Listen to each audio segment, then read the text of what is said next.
Gianna and I have chapter 4.2, Monopoly. One type of monopoly that we'll discuss is a pure monopoly, which is a market structure characterized by a single firm selling a unique product in the market. There are 5 characteristics of a pure monopoly: single seller, no co-substitutes to the product, price maker, blocked entry, and non-price competition. Single seller means that they are the sole producer of a good or service in the market.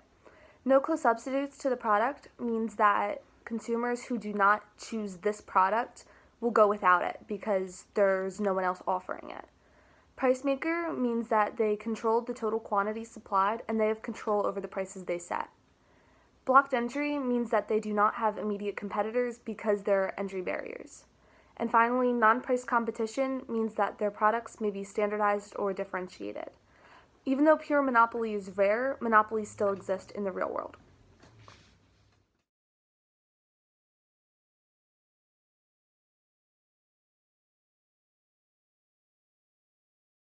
There are a couple ways that you can determine the profit maximization for monopolists.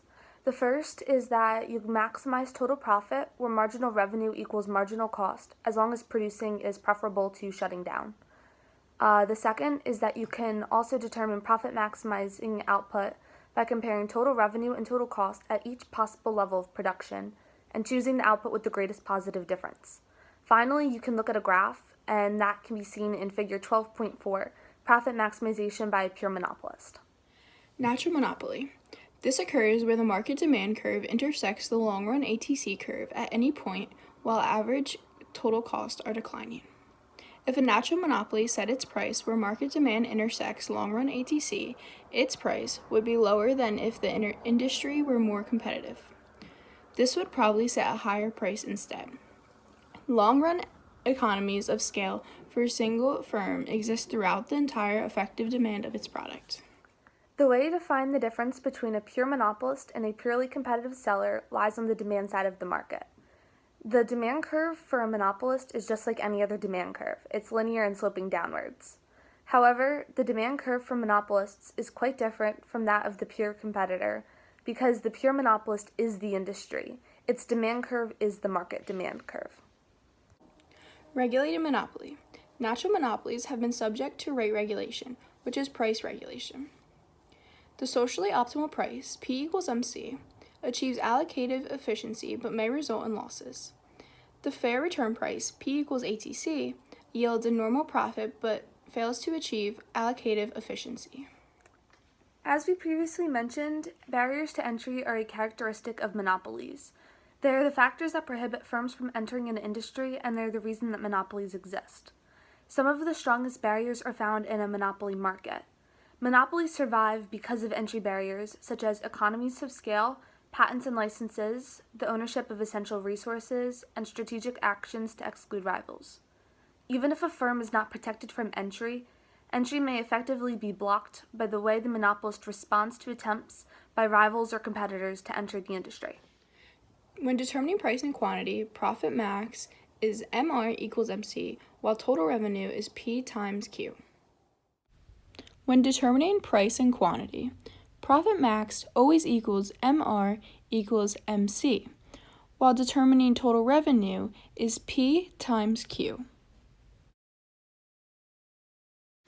Finally, we'll talk about controlling power in monopolies. In most cases, monopolies become too powerful to be controlled, which makes it harder for other businesses to compete.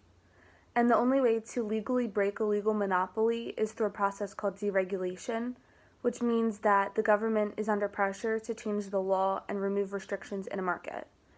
And this can be due to public demand, a change in technology, or lobbying by companies that want to compete in a market. Suppose a monopolist is faced with the following demand schedule and the same cost data as the competitive producer discussed in question 4 at the end of chapter 10. Calculate the missing total revenue and marginal revenue amounts, and determine the profit maximizing price and profit maximizing output for this monopolist. What is the monopolist's profit? Verify your answer graphically and by comparing total revenue and total cost. Total revenue can be found by multiplying price by quantity demanded at each level.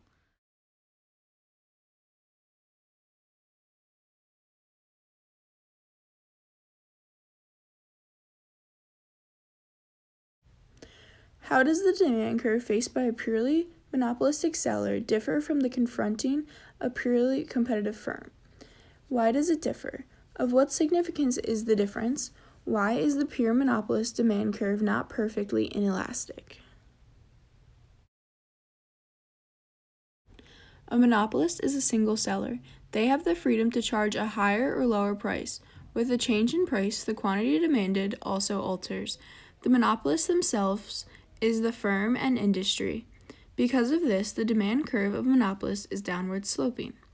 In a perfectly competitive market, the individuals are price takers, and the price is determined by the intersection of the market, supply, and demand curves. The demand curve for an individual firm is different from a market demand curve. The demand curve is downward sloping, whereas the firm's demand curve is horizontal.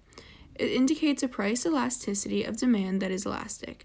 Demand curve for an individual firm is equal to the equilibrium price of the market. There are no perfectly inelastic demand curves. The demand curve for a monopolistic product or service is downward sloping, but we can make no statement about how elastic or inelastic it is.